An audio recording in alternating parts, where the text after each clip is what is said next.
ये आपका आज का संपादकीय पाठ है और संपादकीय पाठ आपको प्रीलिम्स में, मुख्य परीक्षा में, जब आप लोग आंसर राइटिंग करते हैं, निबंध लिखते हैं, वहाँ भी आपको मदद मिलती है यहाँ से, और इंटरव्यू में भी आप लोगों को मदद मिलती है, और वैसे भी एक सामान्य जानकारी आप लोगों को यहाँ से मिल जाती है। झूठ की राजनीति का असर, तो ये क्या लिखा जा रहा है देख लेते हैं, और एडिटोरियल जरूर पढ़ा करिएगा और आपको कुछ ना कुछ यहाँ से सीखने को जरूर मिलता है। भाजपा के नेतृत्व में राजग सरकार गठित होने के बावजूद अभी तक चुनावी प्रदर्शन का अलग अलग कोण से विश्लेषण जारी है।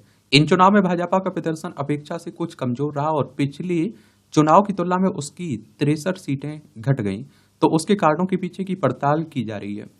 और इसमें एक प्रमुख कारण आरक्षण और संविधान को लेकर विपक्षी दुष्प्रचार रहा कि भाजपा इनके साथ छेड़छाड़ करेगी। भाजपा इस नैरेटिव की समय रहते प्रभावी काट नहीं ढूंढ पाई और उसे इसकी राजनीतिक कीमत भी चुकानी पड़ी। जबकि भाजपा ने संविधान संरक्षण से लेकर दलित, आदिवासियों और ओबीसी वर्ग के लिए जो कुछ किया, उससे वह विपक्षी एजेंडे की हवा निकाल सकती थी। भाजपा मतदाताओं को यह बता ही नहीं पाई कि उसने दलितों और ओबीसी के हित में कितने व्यापक कदम उठाए, जैसे कि अटल बिहारी वाजपेयी के कार्यकाल में संसद और राज्य विधानसभाओं में अनुसूचित जाति, अनुसूचित जनजातियों के लिए आरक्षण की समय सीमा को 10 वर्षों वाले आगे बढ़ाने के संबंधी संविधान संशोधन को जनवरी 2000 में मंजूरी प्रदान की गई थी। मोदी सरकार भी उसी राय पर आगे बढ़ती रही। उसने भी, आप देखते हैं कि जनवरी 2020 में उक्त आरक्षण को 104वें संविधान संशोधन के माध्यम से 10 वर्षों में के लिए और आगे बढ़ाया गया। वर्ष 1950 में संविधान लागू होने के बाद इस आरक्षण का 10 वर्ष के लिए प्रावधान किया गया था। यह सही है कि एक के बाद एक सरकारों में इस आरक्षण को आगे बढ़ाने की परिपाटी रही है, लेकिन यदि भाजपा के मन में इसे, आप देखते हैं कि लेकर कोई खोट होती तो क्या उसकी सरकार ऐसा कदम उठाती। एक बात और आप लोगों को बता दूं, लोकसभा की अगर हम लोग बात करें तो 543 सीटें हैं। लोकसभा में अगर आपको बहुमत चाहिए तो कितनी, 272 सीटें आपके पास होना चाहिए।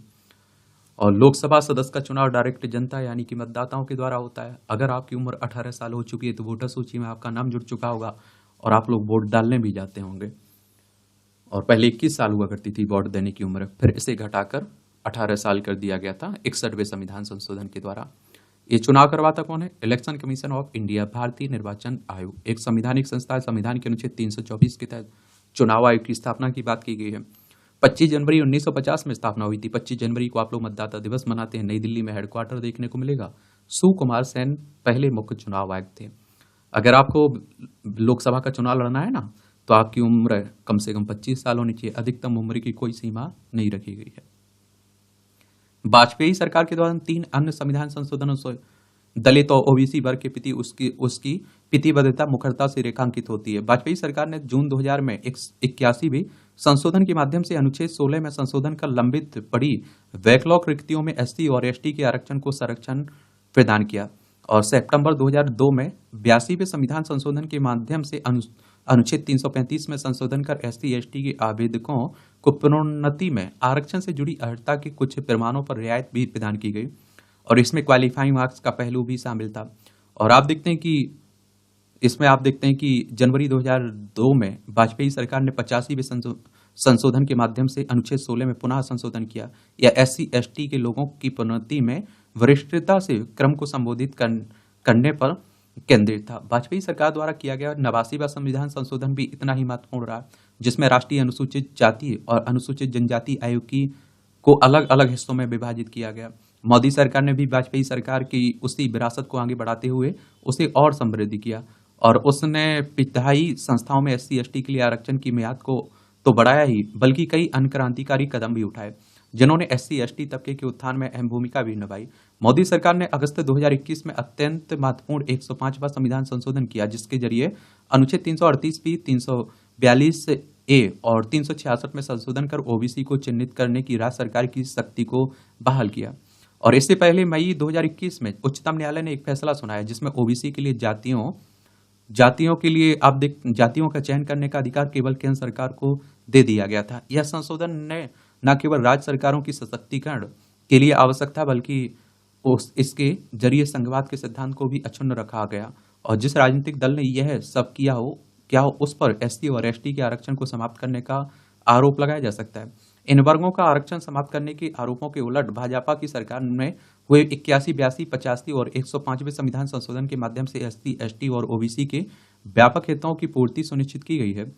और संविधान संशोधन आप देखते हैं कि संख्या 105 ओबीसी के दृष्टिकोण से बेहद महत्वपूर्ण है। उच्चतम न्यायालय ने ओबीसी के निर्धारण में केंद्र सरकार को ही एकाधिकार प्रदान किया था, लेकिन मोदी सरकार ने यह शक्ति राज्यों को हस्तांतरित करने का फैसला किया, क्योंकि उसकी दृष्टि में ओबीसी को लेकर समुदायों के ऐसे दावों के आकलन में राज्य सरकार कहीं बेहतर स्थिति में होती है। साथ ही यह संघीय ढांचे को सशक्त करने वाला कदम भी था, जबकि विपक्षी दल यही राग अलापते रहे कि मोदी सरकार संघीय ढांचे को तबाह करने पर तुली है। खुद प्रधानमंत्री नरेंद्र मोदी ओबीसी समुदाय से आते हैं। अपने शासनकाल में उन्होंने पहले जहां दलित समुदाय के रामनाथ कोविंद को राष्ट्रपति बनाया और उनके बाद अनुसूचित जनजाति की महिला द्रौपदी मुर्मू को इस संवैधानिक पद तक पहुंचाया। चलिए आप लोग बताइए, देश की पहली महिला राष्ट्रपति कौन थी, महिला प्रधानमंत्री कौन थी? ये तो आप लोग बता सकते हैं ना। इन समुदायों के प्रति ऐसी अटूट एवं असंदिग्ध निष्ठा के बावजूद भाजपा विरोधियों द्वारा रचे गए झूठे प्रपंच को परास्त नहीं कर पाई। राहुल गांधी से लेकर अखिलेश यादव जैसे विपक्षी नेता पूरे चुनाव अभियान में यही झूठ फैलाकर चुनावी फसल काटते रहे। उत्तर प्रदेश में भाजपा के कमजोर रहने का यह एक प्रमुख कारण रहा है। अखिलेश यादव की सोशल इंजीनियरिंग और चतुराई भरे टिकट वितरण ने भी भाजपा के खेल खराब किया। उन्होंने मुस्लिम यादव के अपने जांचे परखे समीकरण में आप देखते हैं कि समीकरण में दलितों को भी जोड़ लिया। उन्हें आप देखते हैं पहली बार मायावती के समर्थकों को भी साधने में सफलता हासिल हुई। सपा उनके हितों का भी पूरा ख्याल रखेगी। 7 चरणों तक चलने वाली लंबी चुनावी प्रक्रिया ने भी विपक्षी दलों को इस दुष्प्रचार के लिए पर्याप्त समय दे दिया। दलित और ओबीसी समुदाय के मन में मोदी के प्रति संदेह के बीज बो दिए जाए। यह झूठ इतने सुनिश्चित रूप से फैलाया गया कि इस वर्गों के एक बड़े तबके को यह सच प्रतीत होने लगा। और महाराष्ट्र और हरियाणा में जल्द ही विधानसभा चुनाव होने हैं, तो भाजपा को जल्द ही इस मोर्चे पर प्रभावी कदम उठाने होंगे। फिलहाल उसके समक्ष यह एक बड़ी चुनौती लग रही है। लेखक संवैधानिक मामलों के जानकार वरिष्ठ स्तंभकार हैं ए सूर्यप्रकाश, इनके द्वारा यह आर्टिकल लिखा गया है। आप लोग बताइए, आप क्या सोचते हैं, आपका विचार क्या है? आप लोग अपने विचार दिया करिएगा, क्योंकि आपके विचार भी मायने रखते हैं। फिर भारत की चिंता बढ़ाता नेपाल, तो हमारा पड़ोसी है नेपाल। देखिए ये उत्तराखंड, उत्तर प्रदेश, बिहार, सिक्किम और पश्चिम बंगाल 5 राज्यों की सीमा लगती है हमारी इससे। नेपाल में आप देखिए वाम दल की सरकार एक बार फिर अस्थिरता की ओर बढ़ रही है। इसका कारण नेपाल कम्युनिस्ट पार्टी का मौजूदा गठबंधन से अलग होना है। पूर्व प्रधानमंत्री और एमाले पार्टी प्रमुख केपी ओली ने 2022 के संसदीय चुनाव में उभरी सबसे बड़ी पार्टी नेपाली कांग्रेस के प्रमुख शेर बहादुर देउबा के साथ समझौता कर नई सरकार बनाने की बात कही है। 275 सदस्यों वाली प्रतिनिधि सभा में नेपाली कांग्रेस के पास 89 सीटें हैं, एमाले के पास 78 और पुष्प कमल दहल प्रचंड की पार्टी माओवादी सेंटर 32 सीटों के साथ तीसरे नंबर पर। प्रचंड के पास अब इस्तीफा देने के अलावा कोई और रास्ता नहीं रह गया है। हालांकि यह पहली बार नहीं होगा कि केपी शर्मा ओली और नेपाली कांग्रेस पार्टी प्रमुख पूर्व प्रधानमंत्री शेर बहादुर देउबा मिलकर सरकार बनाएंगे। वह पहले भी ऐसा कर चुके हैं और इनकी आप देखेंगे कर चुके हैं इस तरीके।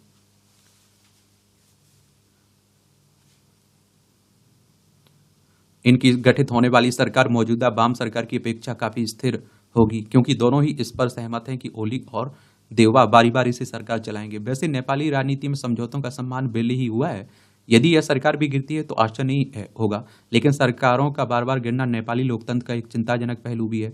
नेपाल की अस्थिरता भारत के लिए भी चिंता का विषय है, क्योंकि हमारा पड़ोसी है। और ये तो आप भी जानते हैं, आपके पड़ोसी में कोई रह रहा है, पड़ोस में उसके यहाँ अस्थिरता बनी रहे तो उसका नुकसान आपको भी उठाना पड़ता है ना। नेपाल में 2008 का साल लोकतंत्र की स्थापना और एक नई व्यवस्था के आरंभ का पड़ाव बना था। 10 वर्ष लंबे चले माओवादी विद्रोह के बाद सदियों पुराने हिंदू राजशाही वाले शासन का अंत हुआ और उसी वर्ष पहले लोकतांत्रिक चुनाव में माओवादी सेंटर को अच्छी खासी सीटें मिली और प्रचंड पहले लोकतांत्रिक ढंग से निर्वाचित प्रधानमंत्री बने। लेकिन उनकी सरकार साल भर भी नहीं चली और तब से लेकर आज तक नेपाल की कोई भी पार्टी न अकेले बहुमत हासिल कर पाई और न ही किसी गठबंधन सरकार ने 5 वर्षों का कार्यकाल पूरा किया। 2008 से नेपाल में 14 प्रधानमंत्री बन चुके हैं। पिछले 2 वर्षों में ही 3 बार सरकार बनी है, जिनमें 2 बार वाम गठबंधन वाली सरकार रही है। नेपाली राजनीति और राजनीतिक दलों को नजदीक से देखने पर एक बात साफ तौर पर सामने आती है कि वाम दलों के नेता इसी प्रयास में रहते हैं कि कब प्रधानमंत्री बनने का मौका मिले। प्रचंड ओली वामपंथी होने के बावजूद एक दूसरे के धुर विरोधी हैं, सरकार में रहते हुए भी सत्ता के लिए लड़ते रहते हैं। और वेस्टमिंस्टर संसदीय व्यवस्था में गठबंधन सरकारों का गिरना बनना आम बात है। लेकिन और जिस तरह नेपाल में लोकतंत्र का विकास हुआ है, उसने उसका अधिक नुकसान ही किया है। राजनीतिक अस्थिरता के चलते नेपाल से हर वर्ष लगभग 1.5 लाख युवा अन्य देशों में काम की तलाश में पलायन कर रहे हैं। वहां इस स्तर का पलायन है कि 1996 से 2006 के बीच माओवादी विद्रोह के दौरान देखा गया था। लेकिन शांति काल में ऐसा होना चिंतनीय है। इसे देखते हुए माना जा रहा है कि आने वाले वर्षों में नेपाल में युवाओं की संख्या कम होती जाएगी और इस राजनीतिक अस्थिरता का उसके व्यापार, विदेशी निवेश, पर्यटन पर काफी असर पड़ा। और एक स्थलबद्ध देश होने के बावजूद नेपाल अभी तक भारत और चीन के विषय में एक विस्तृत विदेश नीति का खाका नहीं तैयार कर पाया। और जब तक कोई नई सरकार और मंत्री नेपाल की विदेश नीति को समझ पाते और नीति का निर्णय लेने के बारे में सोचते, तब तक आप देखते हैं कि वह सरकार ही गिर जाती है। किसी देश की विदेश नीति उसके व्यापार और निवेश को कई मायनों में निर्धारित करती है। इसी कारण नेपाल विकास के मोर्चे पर लगातार पिछड़ रहा है। केपी ओली की विदेश नीति जग जाहिर है। ओली की पिछले 10 वर्षों की राजनीति भारत विरोध और चीन के साथ नजदीक पर टिकी रही है। इस बार भी आप देखिए इससे ज्यादा अंतर नहीं दिखेगा। वैसे भारत के साथ नेपाल के व्यापार पर इसका अधिक असर नहीं होगा, लेकिन चीन के सामरिक प्रभाव के चलते नेपाल में भारत के सहयोग से चल रही फन बिजली और बुनियादी ढांचे के विकास की योजनाओं की गति में कमी देखी जा सकती है। ओली आप देखते हैं कि चीन के साथ ज्यादा से ज्यादा जुड़ने की कोशिश करेंगे। 2017 में नेपाल चीन की अत्यंत महत्वाकांक्षी परियोजना बेल्ट एंड रोड पहल का हिस्सा बना था, लेकिन उस पहल के अंतर्गत अभी एक भी प्रोजेक्ट शुरू नहीं हो पाया। चूंकि बेल्ट एंड रोड पहल चीन के सामरिक नजरिए से महत्वपूर्ण है, लिहाजा वह चाहेगा कि केपी ओली इसमें जान फूंके। और भारत के साथ सीमा विवाद के चलते चीन नेपाल में अपने सैन्य प्रभाव को भी बढ़ाने पर जोर देता है। 2017-2018 में नेपाल और चीन की सेना के बीच सागर माथा मित्रता संयुक्त सैन्य अभ्यास भी हुआ। एक कई बार पूछ लेता है कि ये जो सैन्य अभ्यास हुआ है किन दो देशों के बीच हुआ है, ये याद रखा करिएगा। 2019 से यह सैन्य अभ्यास बंद पड़ा है। चीन का प्रयास रहेगा कि ओली इसे पुनः शुरू करें। भारत मानचित्र और काला पानी विवाद के बावजूद नेपाल नीति को एक नई दिशा देने में काफी हद तक सफल भी रहा है। और आप देखते हैं कि नेपाल में कुछ दलों की भारत विरोधी नीतियों के बावजूद भारत पड़ोसी प्रथम नीति के तहत उससे लगातार संपर्क करता रहा है। लेकिन अब ओली के सत्ता में आने के बाद भारत को चीन के प्रभाव, भारत विरोधी भावनाओं से निपटने के लिए तैयार रहना होगा। भले ही चीन भारत और नेपाल के व्यापार और सांस्कृतिक संपर्क को न तोड़ पाए, लेकिन नेपाली युवाओं में भारत के खिलाफ कालापानी विवाद के मुद्दे पर भड़काने में कोई कसर नहीं छोड़ेगा। लेखक Asia society policy institute Delhi के सहायक निदेशक और नेशनल चेंगची यूनिवर्सिटी ताइमे में फेलो है, इनका नाम है डॉक्टर ऋषि गुप्ता। इनके द्वारा यह आर्टिकल लिखा गया है। देश प्रेम ऊर्जा। जो मातृभूमि की भक्ति की राह पर चला, उसने संसार के सामने स्वयं को एक उदाहरण बना दिया। ऐतिहासिक भूमिका का सफल पात्र हो गया। वह देश प्रेमी सदैव के लिए सबकी प्रेरणा का स्रोत बन गया। रक्त कणों में प्रवाहित मातृभूमि के प्रति प्रेम की भावना अंतस की ऊर्जा है। देश का अस्तित्व देश प्रेम में ही समाया है। यह बड़ा तार्किक विषय नहीं है, यह भावना अत्यंत साधारण है। कहा गया है कि जिस नागरिक में देश प्रेम नहीं है वह शत्रु के समान है। देश की रक्षा के लिए अटूट प्रेम चाहिए, और जिस तरह परिवार, कुटुंब एवं समाज के लिए समर्पण अनिवार्य है, उसी तरह देश के लिए त्याग एवं तपस्या है। और माता और परम माता के जन्म देने वाली यह पवित्र मातृभूमि आत्मा से परमात्मा तक एक यात्रा के समान है, और इस राह पर चलने वाला हर यात्री वीर होता है। अपने अंतरात्मा से अंदर और बाहर देश पर जीने और मरने वाला सच्चा देश प्रेमी कभी अपने कर्तव्य पथ से विमुख नहीं हो सकता। केवल युद्ध जैसी स्थितियों में ही देश प्रेम काम नहीं करता, बल्कि नित्य आचार व्यवहार में भी यह सक्रिय रहता है। देश के लिए कुछ करने का साहस सभी को बचपन में ही मिलना चाहिए। घर, परिवार, पाठशाला में देश का महत्व न समझा या समझाया गया तो हम जीवन का एक सबसे अनिवार्य अंग खो देंगे। एक देश प्रेमी पर लाखों देश प्रेमी बनाने का भी दायित्व है। वस्तुतः देश प्रेमी ही सच्चा ईश्वर भक्त है, मातृ पितृ सेवी और समाज हितैषी है। देश के लिए निरंतर कुछ अच्छा करना, बुरा कतई न करना, यह देश प्रेम है। दिन भर आप देखिए देश के लिए कुछ ना करना और बस अपने स्वार्थ की पूर्ति करना, यह देशद्रोह है। देश कोई पृथक संज्ञा नहीं है, यह नागरिकों के आत्मा के भीतर और बाहर का समर्पण भी है, अपनी निष्ठा और आत्मविश्वास का प्रमाण भी है। सच्चा नागरिक ही देश का निर्माता भी है। यह आप देखिए आतंक का सामना। पिछले दिनों जम्मू कश्मीर में आतंकी जिस तरह सक्रिय होते दिख रहे हैं वह चिंताजनक है। और उनकी बढ़ती हुई सक्रियता का अर्थ है कि ना तो सीमा पार से आतंकियों की घुसपैठ पर लगाम लग पा रही है और न ही उनके दुस्साहस का दमन हो पा रहा है। यही ठीक है कि बीते दिनों कुलगाम में 2 मुठभेड़ में 6 आतंकी मारे गए, लेकिन हम इनकी अनदेखी नहीं कर सकते कि इस दौरान हमारे 2 जवान बलिदान हुए। अभी हाल ही में हमारे 4 जवान शहीद हो गए, 5। आतंकियों को मार गिराने के क्रम में सुरक्षा बलों की क्षति उठाने का सिलसिला बंद होना चाहिए। यह सिलसिला पाकिस्तान पर आयोजित छद्म युद्ध का ही परिचायक है। यह ठीक नहीं है कि इसकी कीमत भारत को तो चुका रहा है, लेकिन पाकिस्तान का कुछ नहीं बिगड़ रहा। अच्छा यह होगा कि आतंकवाद के खिलाफ अभियान इस तरह चलाया जाए कि जिससे सुरक्षा बलों को क्षति न उठानी पड़े। इसके साथ ही इस पर भी गंभीरता से विचार करना होगा कि पाकिस्तान को आतंकियों की घुसपैठ कराने और उनकी सहायता करने से कैसे रोका जाए। और इस पर विचार इसलिए आवश्यक है क्योंकि पहले सर्जिकल स्ट्राइक और फिर एयर स्ट्राइक के जरिए पाकिस्तान को जो सबक सिखाया गया था वह उसे भूल चुका है। पाकिस्तान को नए सिरे से सबक सिखाना इसलिए जरूरी है क्योंकि उसकी ओर से प्रायोजित आतंकवाद के चलते जम्मू कश्मीर में आम नागरिकों के साथ साथ सुरक्षा बलों के जवान भी निशाना बन रहे हैं। और भारत सरकार को यह समझना होगा कि पाकिस्तान जब तक जम्मू कश्मीर में आतंकियों की घुसपैठ कराने और उन्हें हथियार उपलब्ध कराने में समर्थ बना रहेगा, तब तक आतंक पर नियंत्रण नहीं पाया जा सकता है। यह पाकिस्तान की ओर से जम्मू कश्मीर में आतंकवाद फैलाने का ही प्रतिफल है। यहाँ सक्रिय आतंकियों के दुस्साहस पर लगाम नहीं लग पा रही है। इसका प्रमाण यह है कि बीते दिनों आतंकियों ने पहले रजौरी में सेना के एक ठिकान पर हमला किया, फिर कठुआ पर। इन दोनों घटनाओं में भी सेना को क्षति उठानी पड़ी। इसके पहले भी जम्मू कश्मीर में कई आतंकी घटनाएं घट चुकी हैं जिनमें नागरिकों के साथ सेना को भी क्षति उठानी पड़ी। चिंता की बात यह है कि इधर आतंकी जम्मू और कश्मीर दोनों क्षेत्रों में अपनी गतिविधि यहाँ बढ़ाते हुए दिख रहे हैं। एक ऐसे समय जब जम्मू कश्मीर में विधानसभा चुनाव की तैयारी की जा रही है, तब आतंकियों को सिर उठाने का मौका बिल्कुल भी नहीं दिया जाना चाहिए। और इसमें सफलता तभी मिलेगी जब एक और जहां जम्मू कश्मीर में अलगाव और आतंक में खुले छिपे समर्थकों के खिलाफ कड़ाई बरती जाएगी, वहीं दूसरी ओर आप देखिए पाकिस्तान को भी यह सीधा संदेश दिया जाएगा कि आतंकवाद को बढ़ावा देकर चैन से नहीं रह सकता। और आप देखें कि पाकिस्तान तब तक सीधे रास्ते पर नहीं आने वाला जब तक कि उसे जम्मू कश्मीर में आतंकवाद फैलाने की कीमत नहीं चुकानी पड़ती है। अभी आपने देखा है कि जो सम्मान मिला सैनिकों को, अभी आपने देखा होगा एक सैनिक की पत्नी को देखकर पूरा देश आप देखते हैं कि आंखों से आंसू तो गिरा होगा। तो मुझे लगता है कि हमारे सैनिकों को नुकसान नहीं होना चाहिए किसी भी कीमत में।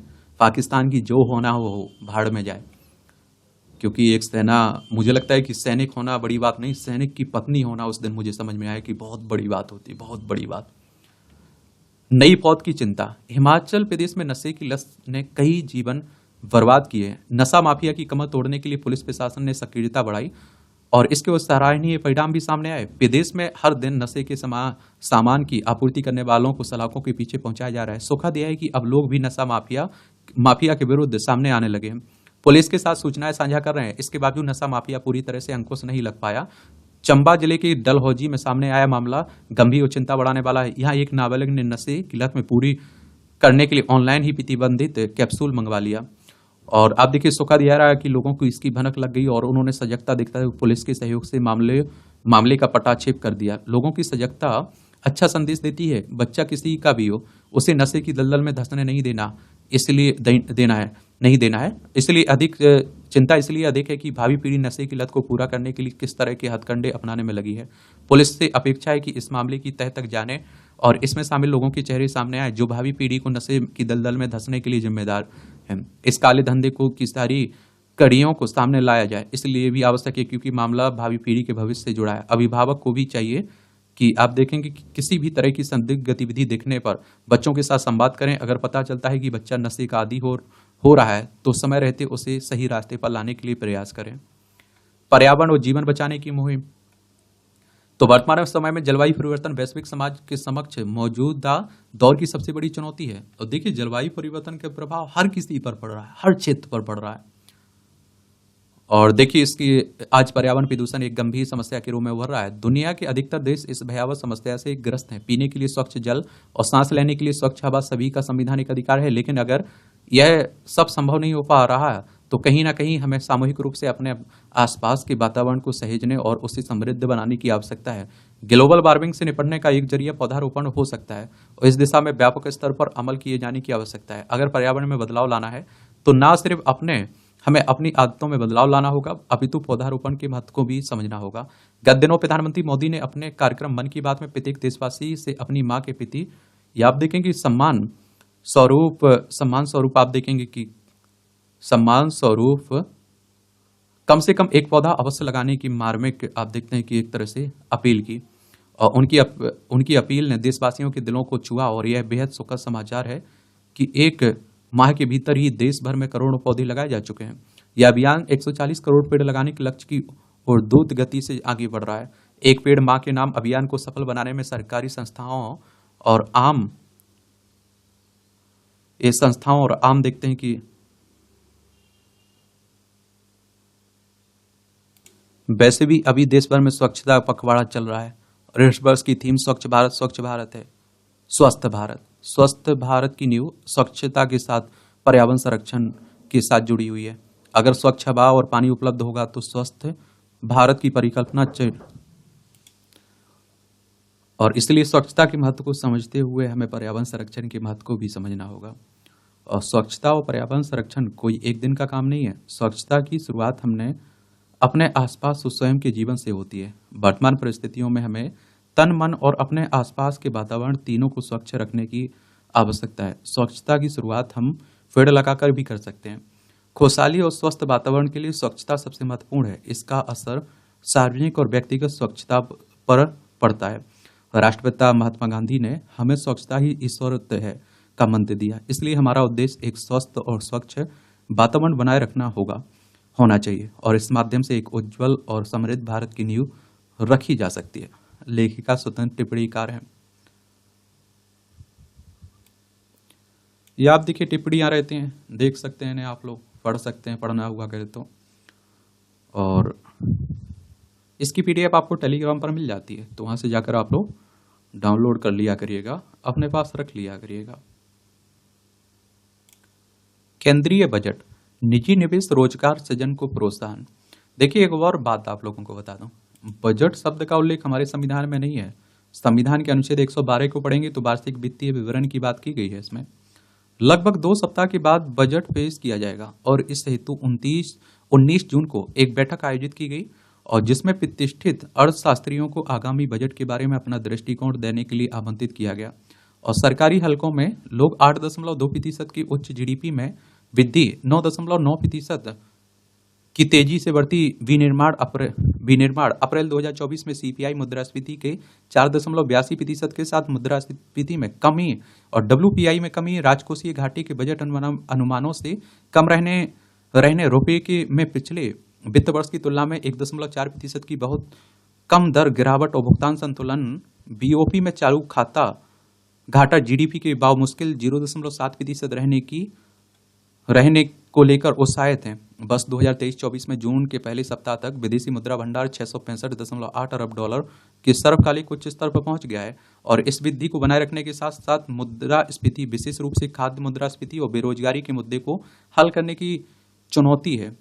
और बैठक में सभी अर्थशास्त्री सरकार की राजकोषीय समझदारी, विनिर्माण समृद्धि और भुगतान घाटे जैसे मुद्दों से निपटने की सराहना कर रहे थे। मुद्रास्फीति को नियंत्रण में रखने और विकास को बढ़ावा देने के लिए यही एक पूर्ण शर्त है और कम राजकोषीय घाटे को जारी रखने के बारे में आम सहमति थी। कई बार हम लोग राजकोषीय घाटे के बारे में बात किए हुए हैं, आप लोग बताइए क्या होता है आके। और मैं आप लोगों से बार बार कह रहा हूँ कि जो इकोनॉमी, अर्थशास्त्र की किताबें हैं उन्हें जरूर आप लोग पढ़िएगा, ठीक है। एनसीईआरटी की एनसीईआरटी मत छोड़िए पढ़ना। एआई और रोजगार, कुछ अर्थशास्त्रियों ने नई तकनीक, खासतौर पर एआई के कारण नौकरियों के नुकसान के बारे में चिंता जताई। अन्य लोगों ने भी उनसे सहमति भी जताई। आर्टिफिशियल इंटेलिजेंस की बात हो रही, कृत्रिम बुद्धिमत्ता की। एक राय यह थी कि हालांकि हम नई तकनीक के उपयोग से बच नहीं सकते हैं, ना ही बचना चाहिए, लेकिन चूंकि इससे नौकरियां जा रही हैं, इसलिए जो लोग लाभ उठा रहे हैं उन्हें नुकसान उठाने वालों यानी वे कर्मचारी जिनकी नौकरियां जा रही हैं या नौकरियों के बाजार में नए प्रवेशकर्ता जिन्हें नौकरी नहीं मिल रही है, उनकी भरपाई करनी चाहिए। रोजगार सृजन का जिक्र करते हुए यह सुझाव दिया गया कि रोबोट टैक्स की संभावना तलाशी जा सकती है, जिसका उपयोग विस्थापित श्रमिकों को पुनः कौशल प्रदान करने के लिए किया जा सकता है। ये आप देखिए पीएलआई, उत्पादन संबद्ध प्रोत्साहन योजना के पहले चरण की सफलता से उत्साहित, जिसने एपीआई रक्षा उपकरण, मोबाइल फोन, इलेक्ट्रॉनिक्स और कई अन्य में चीन पर निर्भरता को कम करने में मदद की है। अर्थशास्त्रियों ने पीएलआई के अगले चरण को सूक्ष्म, लघु, मध्यम क्षेत्र के इर्द गिर्द डिजाइन करने का समर्थन किया है। रोजगार सृजन पर नजर रखते हुए अधिक संतुलित औद्योगिक विकास के लिए पीएलआई योजना को एमएसएमई के लिए डिजाइन करना महत्वपूर्ण है। और ई उत्पादों पर सीमा शुल्क लगाने की तैयारी, तो आप देखिए डिजिटल उत्पादों पर सीमा शुल्क लगाने की तैयारी के रूप में हम इलेक्ट्रॉनिक रूप से प्रेषित सॉफ्टवेयर और अन्य डिजिटल वस्तुओं के लिए भारतीय सीमा शुल्क मैनुअल में विशिष्ट टैरिफ सीस बनाकर इलेक्ट्रॉनिक ट्रांसमिशन पर 0% की सर्वाधिक पसंदीदा राष्ट्र टैरिफ के साथ डिजिटाइज करने योग्य वस्तुओं पर सीमा शुल्क शुरू कर सकते हैं, और जिसमें operating system software, application software, multimedia और अन्य डिजिटल उत्पाद शामिल हैं। इंडोनेशिया ने यह कदम उठा लिया है और इससे डेटा एकत्रित करने और के बाद उचित दरों पर सीमा शुल्क लगाने में सुविधा होगी। और जब विश्व व्यापार संगठन द्वारा ई ट्रांसमिशन के सीमा शुल्क पर लगाई गई रोक समाप्त हो जाएगी। WTO यानी कि वर्ल्ड ट्रेड ऑर्गेनाइजेशन की बात हो रही है। 164 मेंबर हैं इसमें। 1 जनवरी 1995 में स्थापना हुई थी। जेनेवा, स्विट्जरलैंड में इसका हेडक्वार्टर देखने को मिलेगा आपको। निजी निवेश को बढ़ावा, तो घरेलू स्रोतों से इस निवेश को वित्त पोषित करने के लिए हमें घरेलू निवेशकों के लिए अनुकूल माहौल देने की आवश्यकता है। और निजी निवेश को बढ़ावा देने के लिए बैठक में जिन सुझावों पर चर्चा की गई उनमें ये शामिल हैं। पहला, वैकल्पिक निवेश कोष के प्रवाह में घर्षण को दूर करने के लिए सूचीबद्ध, गैर सूचीबद्ध और क्षेत्रों के बीच दीर्घकालिक पूंजी लाभ समानता सुनिश्चित करना महत्वपूर्ण है।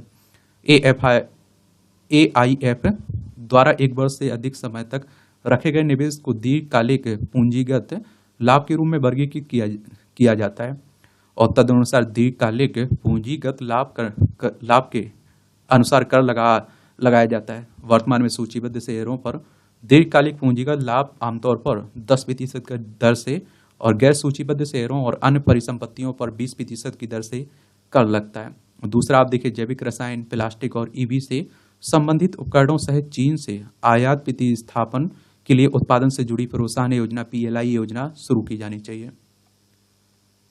और तीसरे, छोटे व मध्यम उद्यम के लिए घोषित रक्षा गलियारों में प्लग एंड प्ले सुविधाओं, कॉमन टूल रूम और R&D सुविधाओं के साथ औद्योगिक पार्क स्थापित किए जा सकते हैं। उचित लागत पर रक्षा उत्पादन बढ़ाने के लिए ISRO मॉडल को अपनाया जा सकता है। हालांकि सरकार ने यह स्पष्ट कर दिया कि रिवर्स फ्लिपिंग यानी देश में वापस लौटने वालों को अपेक्षित कर भुगतान करना होगा। अधिकांश रिवर्स फ्लिपिंग करने वाले लोग इसे देने के लिए तैयार भी हैं।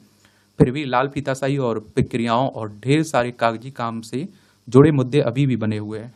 चूंकि यह रिवर्स फ्लिपिंग एक बार का मामला है, इसलिए सरकार इसकी सुविधा के लिए एक पैकेज ला सकती है और जो लौट रहे हैं उनके लिए असुविधा कम कर सकती है।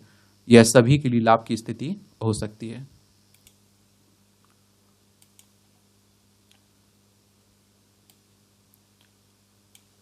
आर्थिक असमानता दूर करने के लिए प्रयास। भारत में इस समय बेरोजगारी को लेकर विरोधाभासी तस्वीर है।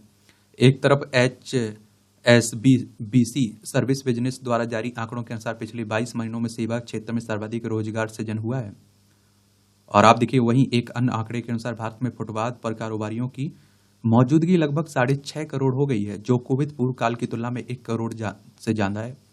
ये दोनों आंकड़े देश में निजी बाजार आधारित रोजगार सृजन की वृद्धि को भले दर्शा रहे हों, पर दूसरी तरफ ये बेरोजगारी की भयावह जमीनी तस्वीर भी दिखा रहे हैं। और बेरोजगारी को लेकर देश में जहां आंकड़ों व जमीनी स्तर में स्थिति में अंतर है, वहीं राजनीतिक दलों में भारत में रोजगार सृजन को लेकर भी नीतिगत अंतर विरोध है। भारत सरकार जहां मुद्रा लोन, कारोबार व स्टार्टअप व्यवसाय जैसे स्वरोजगार कदमों को बेरोजगारी दूर करने का प्रमुख जरिया मानती है, आप देखते हैं कि वहीं विपक्षी दल सीधे तौर पर लाखों की संख्या में सरकारी भर्तियां निकालने की बात करते हैं। सत्तारूढ़ दल यह सोचता है कि सरकारी नौकरियों से प्रशासनिक व्यय में बढ़ोतरी होती है और जिससे राष्ट्र कोष पर बोझ बढ़ेगा, तो वहीं दूसरी तरफ विपक्ष के लिए लाखों में नौकरी बांटना एक राजनीतिक एडवेंचरिज्म लगता है। इन दोनों नजरियों से इतर भारत में रोजगार की वस्तु स्थिति पर व्यापक गौर करें तो हम पाते हैं कि सरकार और बाजार जो दो प्रमुख रोजगार प्रदाता हैं, ये दोनों ही अंतर्विरोध के शिकार हैं। यह बात सही है कि बाजार में रोजगार की संभावना आर्थिक विकास की बढ़ती दर व प्रभावी मांग से सीधे प्रभावित होती है। और आप देखते हैं कि कोविड के बाद भारतीय अर्थव्यवस्था में अभी तक यह स्थिति जरूर आई पर उत्पादन के सभी सेक्टरों में यह स्थिति समरूप नहीं है। दूसरी बात कि भारत के असंगठित निजी क्षेत्र के अंतर्गत श्रम, रोजगार व सामाजिक सुरक्षा के कानून एवं कार्य परिस्थितियों का अनुमान लगभग नदारद है या फिर बराबर बिल्कुल नहीं है। ऐसे में आंध्र प्रदेश के मुख्यमंत्री चंद्रबाबू नायडू द्वारा कुशल कामगारों की गणना कर उनके नियोजन की जो बात कही गई है वह सराहनीय है। दूसरी बात यह निजी क्षेत्र में अपना लाभ बढ़ाने के लिए या आप देखते हैं कि बढ़ाने के लिए अधिमानित श्रम जरूरतों के हिसाब से कम संख्या में नियुक्ति की जाती है, और जबकि आप देखते हैं कि इसके विपरीत सरकारी संस्थाओं में जितनी वास्तव में जरूरत है उससे ज्यादा संख्या में नियुक्ति कर दी जाती है। ऐसे में भारत में रोजगार सृजन के लिए निजी एवं सरकारी सभी उपक्रमों में रोजगार की जरूरत की सही ऑडिट कराए जाने की जरूरत है ताकि अधिक से अधिक लोगों की परंतु उत्पादक लोगों की नियुक्ति हो। सरकारों की बात करें तो चाहे केंद्र हो या तमाम राज्य सरकारें, उन्हें अपने तमाम विकास, कल्याण व जन राहत कार्यक्रम के लिए जितनी कार्यशक्ति की जरूरत है उतनी नियुक्ति करने से अभी वे बच रही हैं। इसलिए नहीं कि उनका उद्देश्य निजी क्षेत्र की तरह अपने मुनाफे का आकार बढ़ाना है, बल्कि पुराने श्रम कानूनों की तर्ज पर पक्की नौकरी देने से वे घबराती हैं। और सरकारों के विगत का अनुभव यह कहता है कि उनके यहाँ कार्य संस्कृति उत्पादक नहीं है और राजकोष पर बोझ है, और आप देखते हैं कि दाम के हिसाब से उनका काम नहीं है।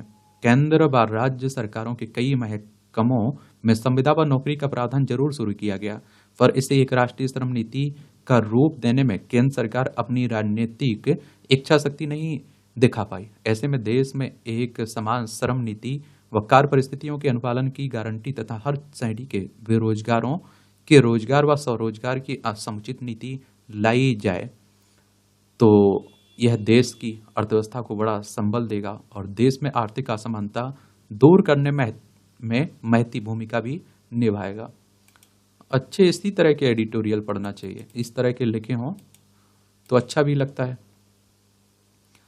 बड़े निर्णयों को साकार करने में जुटी मांझी, ये उड़ीसा में आप देखते हैं कि बीजेपी की सरकार बन चुकी है ना, उसी की बात हो रही है, राजनीति की बातें हो रही हैं। तो पढ़ना हुआ करे तो पढ़ सकते हैं आप लोग, इसकी पीडीएफ आपको डाल देते हैं हम लोग। किस पर? एजुकेशन सर्कल प्लेटफॉर्म पर। आपदा प्रबंधन के लिए नई पहल, इसे भी देख लेते हैं।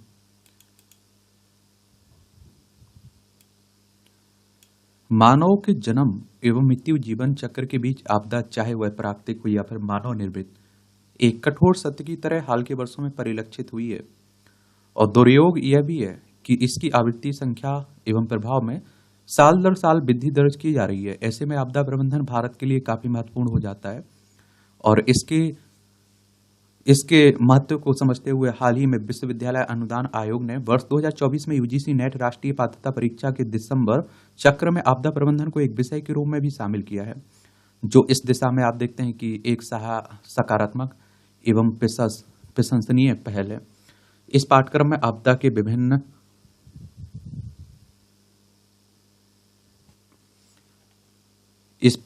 जैसे आप देखते हैं कि इस पाठ्यक्रम में आपदा के विभिन्न आयाम जैसे विभिन्न आपदाओं का परिचय, कानूनी ढांचा, नीति एवं शासन, विकास एवं आपदा, पारिस्थितिकी और जलवायु परिवर्तन, सूचना एवं संचार, समुदाय आधारित जोखिम न्यूनीकरण, आपदा प्रबंधन, आपातकालीन प्रक्रिया एवं प्रबंधन आदि को शामिल किया गया।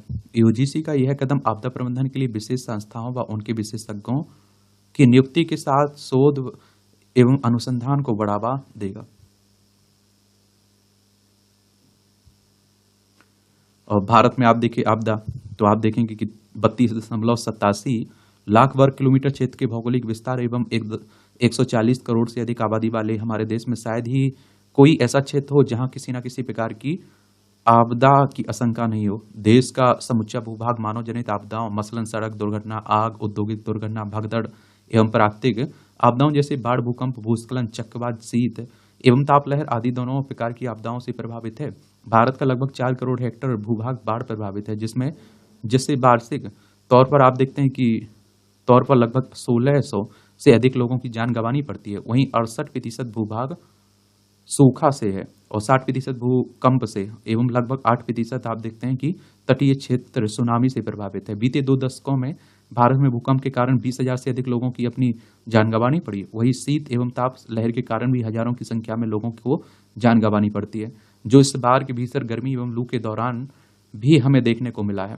और वहीं दूसरी ओर मानव आपदाओं का दायरा एवं प्रभाव प्रकृति से कहीं अधिक एवं व्यापक है और जिससे लोग दैनिक एवं हर पल प्रभावित हो रहे हैं, चाहे वह सड़क दुर्घटना हो या फिर महानगरों में आग की घटना हो, आतंकवाद हो या फिर बीमारियों से उत्पन्न होती आपदा जैसी परिस्थितियां हो। सड़क दुर्घटनाओं से हर साल लगभग 1.68 लाख लोगों को अपनी जान गंवानी पड़ती है। वहीं 25,000 से अधिक लोग हर साल आग की चपेट में आकर जान गंवाते हैं। वर्ष 2018 से 2022 की अवधि में भारत में प्राकृतिक आपदाओं के कारण लगभग 33 अरब डॉलर का नुकसान हुआ है। और यदि इसमें मानव जनित आपदाओं द्वारा हुए आर्थिक नुकसान को भी शामिल कर लिया जाए तो इसकी गंभीरता को आसानी से समझा सकता है। इन सभी आयामों को देखते हुए यूजीसी का यह कदम दूरगामी है, जिससे भारत की शिक्षा जगत में आपदा प्रबंधन केंद्रित शिक्षा को बढ़ावा दिया जा सकता है और इस कदम से विभिन्न विषयों के क्षेत्र के विशेषज्ञ एक साथ कार्य कर सकेंगे। आपदा प्रबंधन को मुख्य रूप से प्राकृतिक आपदाओं के संदर्भ में देखा जाता है और जिससे आप देखते हैं कि बदलाव की जरूरत है। और वर्तमान में देश के उच्च शिक्षण संस्थानों में आपदा प्रबंधन एक वैकल्पिक विषय के रूप में छात्रों को उपलब्ध कराया जाता है।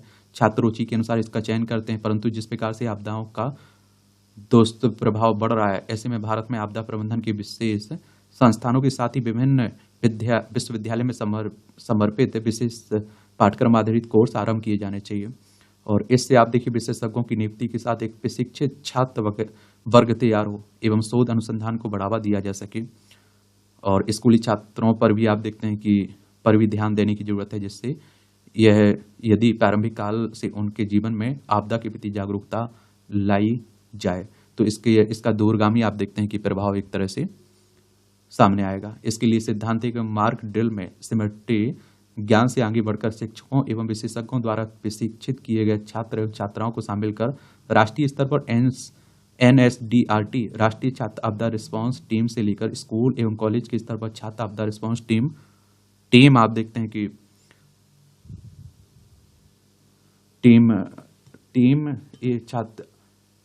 टीम के गठन के विषय में भी सोचा जा सकता है, जो आपदा के दौरान बचाव कार्यों एवं अन्य समय अवधि में जन जागरूकता के क्षेत्र में सकारात्मक सहभागिता कर सकते हैं। इस प्रकार स्थानीय एवं राष्ट्रीय स्तर पर छात्रों की प्रत्यक्ष भागीदारी भविष्य में आपदा प्रबंधन की राय को सशक्त बना सकता है।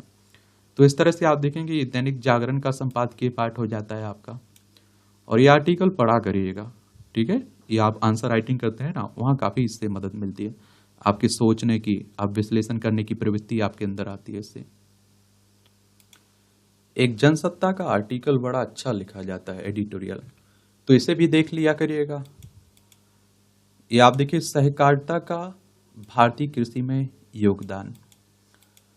तो आप देखिए कृषि भारतीय अर्थव्यवस्था की रीढ़ है, जो आधे से अधिक कार्यबल को रोजगार और जीडीपी पर महत्वपूर्ण योगदान देती है तथा देश की खाद्य सुरक्षा सुनिश्चित करती है। मगर भारतीय कृषि को लगातार एक चुनौती का सामना करना पड़ रहा है। क्रिसिल की 2021 की रिपोर्ट में कृषि में ऋण अंतर लगभग 6 से 7 लाख करोड़ रुपए होने का अनुमान लगाया गया था। यह ऋण अंतर कृषि विकास, आधुनिकीकरण और अंततः किसानों की आय में बाधा उत्पन्न करता है। परंपरागत रूप से भारतीय किसानों को अनौपचारिक स्रोतों जैसे साहूकारों पर बहुत अधिक भरोसा है, जो अधिक ब्याज वसूलते हैं। यह ऋण जाल कई किसानों को गरीबी में धकेल देता है, यहाँ तक कि आत्महत्या को भी विवश कर देता है। वाणिज्यिक बैंकों जैसे औपचारिक ऋण संस्थान अक्सर बड़ी ऋण राशि को प्राथमिकता देते हैं और जिससे छोटे और सीमांत किसान दूर हो जाते हैं। एक बात आपको मालूम है कि हमारे देश के जो किसान हैं, आप देखते हैं कि इसके साहूकारों के जाल में बड़े फंसते हैं। और हमारी तरफ तो एक कहावत है कि एक बार अगर व्यापारियों इस तरह के साहूकारों में फंस गए ना, तो वो जिंदगी में उस कर्ज से बाहर नहीं निकल पाता है किसान। और यहीं पर सहकारी समितियां आशाकीकरण के रूप में उभरती हैं अपने विशाल संजाल, सदस्य केंद्रित दृष्टिकोण और ग्रामीण विकास पर ध्यान देने के साथ सहकारी समितियां भारतीय कृषि की ऋण आवश्यकताओं को पूरा करने में महत्वपूर्ण भूमिका निभा सकती हैं। और आप देखिए, जब सहकारिता विभाग को कृषि मंत्रालय से अलग कर एक स्वतंत्र मंत्रालय बनाया गया, तब से सहकारिता क्षेत्र में क्रांतिकारी सुधारों की उम्मीद जगी है। आज आप देखते हैं, भारत में 8.5 लाख से ज्यादा सहकारी समितियों का मजबूत नेटवर्क है, जो कृषि, डेयरी, आवास जैसी विभिन्न क्षेत्रों की मदद करता है। और इस समितियों ने ग्रामीण समुदाय को सशक्त बनाने और समावेशी आर्थिक विकास को बढ़ावा देने में अहम भूमिका भी निभाई है। भारत में कई राज्यों ने कृषि ऋण में सहकारी समितियों की प्रभावशीलता को प्रदर्शित किया है। महाराष्ट्र अपने सफल सहकारी आंदोलन के लिए प्रसिद्ध है, खासकर चीनी और डेयरी क्षेत्र में। वहाँ सरकारी चीनी मिलें और डेयरी समितियों ने न केवल किसानों को ऋण उपलब्ध कराया, बल्कि मजबूत आपूर्ति श्रृंखला की स्थापित की है और उनकी उपज के लिए उचित मूल्य सुनिश्चित किया है। गुजरात का अमूल सहकारी मॉडल इस बात का एक शानदार उदाहरण है। सहकारी समितियां किस तरह किसी उद्योग में क्रांति ला सकती हैं। भारत का अन्न भंडार को जाने वाले पंजाब की कृषि सफलता का श्रेय मुख्य रूप से सहकारी समितियों के अपने मजबूत नेटवर्क को जाता है। और इन समितियों ने आधुनिक कृषि तकनीक के लिए ऋण उपलब्ध कराने में महत्वपूर्ण भूमिका निभाई है, और जिससे किसानों की उत्पादकता और आय में वृद्धि हुई है। भारत की 3 स्तरीय सहकारी ऋण संरचना, प्राथमिक कृषि ऋण समितियां, पैकस, गांव स्तर पर, जिला स्तर पर सहकारी बैंक, डीसीसीबी जिला स्तर पर, और राज्य सरकारी सहकारी बैंक, एससीबी राज्य स्तर पर। यह व्यापक नेटवर्क लगभग हर गांव में उपस्थित है। सहकारी समितियां सदस्य स्वामित्व वाली संस्थाएं, जो किसानों के बीच स्वामित्व और समुदाय की भावना को बढ़ावा देती हैं। मानकीकृत ऋण उत्पादों वाले वाणिज्यिक बैंकों के विपरीत सहकारी समितियां लचीले पुनर्भुगतान कार्यक्रम, छोटी ऋण राशि, निजी करदाताओं की तुलना में कम ब्याज दरों पर ऋण योजनाएं तैयार कर सकते हैं। ये बीज, उर्वरक और उपकरणों के लिए अल्पकालिक ऋण, सिंचाई या फिर पशुधन के लिए मध्यम अवधि के ऋण जैसे छोटे पैमाने की खेती की विभिन्न आवश्यकताओं को पूरा करता है। सहकारी समितियों का एक महत्वपूर्ण लाभ कृषि समुदाय के कमजोर वर्गों को सशक्त बनाने पर उनका ध्यान केंद्रित करना है।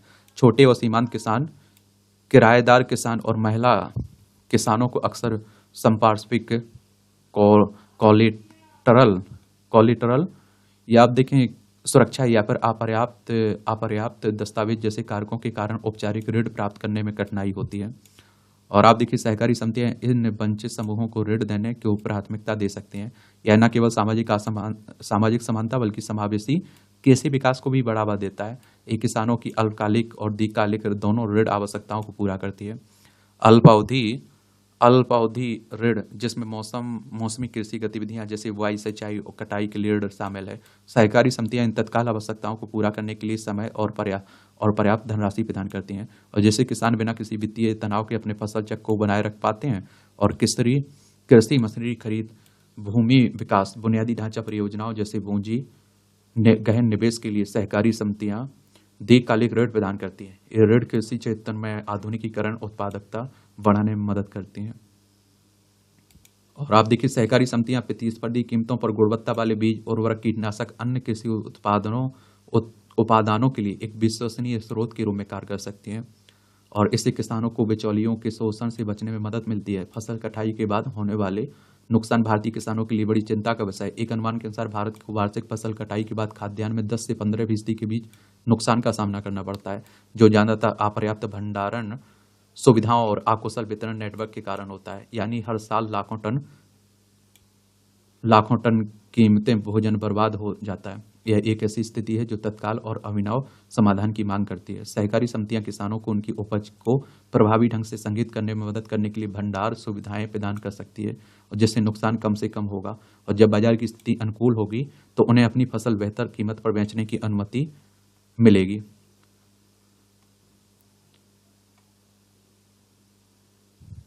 और अपनी क्षमता के बावजूद भारत में सहकारी समितियों को ऐसी चुनौतियों का सामना करना पड़ता है जो उनकी प्रभावशीलता में बाधा डालती हैं। नौकरशाही की अक्षमता, उच्च ऋण चूक दरों के कारण कमजोर वित्तीय स्वास्थ्य और पुरानी परिचालन प्रथाएं कुछ ऐसी बाधाएं जिनसे तत्कालीन समाधान किया जाना चाहिए। ऋण अंतर को प्रभावी ढंग से पाटने, किसानों का वित्तीय हित सुनिश्चित करने के लिए बहुआयामी दृष्टिकोण की आवश्यकता है, और इसमें पैक्स यानी गांव स्तर की संस्थाओं को मजबूत करना जरूरी है। संचालन को सुव्यवस्थित करना, ऋण वसूली तंत्र में सुधार करना, बेहतर ऋण प्रबंधन के लिए प्रौद्योगिकी को अपनाना आवश्यक कदम है। वित्तीय साक्षरता, जोखिम प्रबंधन और आधुनिक कृषि पद्धतियों पर सोसाइटी के सदस्यों, कर्मचारियों के लिए प्रशिक्षण कार्यक्रम उनकी परिचालन दक्षता, प्रभावशीलता को सकते हैं। प्रौद्योगिकी को अपनाने में से सहकारी समितियों के कामकाज में क्रांतिकारी बदलाव आ सकता है। मोबाइल बैंकिंग, ऑनलाइन ऋण आवेदन, डिजिटल रिकॉर्ड रखने से पारदर्शिता बढ़ सकती है। ऋण प्रसंस्करण क्षमता में सुधार हो सकता है। किसानों को व्यापक आधार पर तक पहुंच हो सकती है। और सहकारी समितियों में भारत कृषि परिदृश्य को बदलने की अपार क्षमता है। और इस संस्थाओं को पुनर्जीवित करके सदस्य केंद्रित दृष्टिकोण को बढ़ावा देकर प्रौद्योगिकी का लाभ उठाकर सहकारी समितियां ऋण अंतर को पाट सकती हैं। और इससे न केवल भारत की खाद्य सुरक्षा मजबूत होगी, बल्कि ग्रामीण विकास और समग्र आर्थिक विकास में भी महत्वपूर्ण योगदान मिलेगा।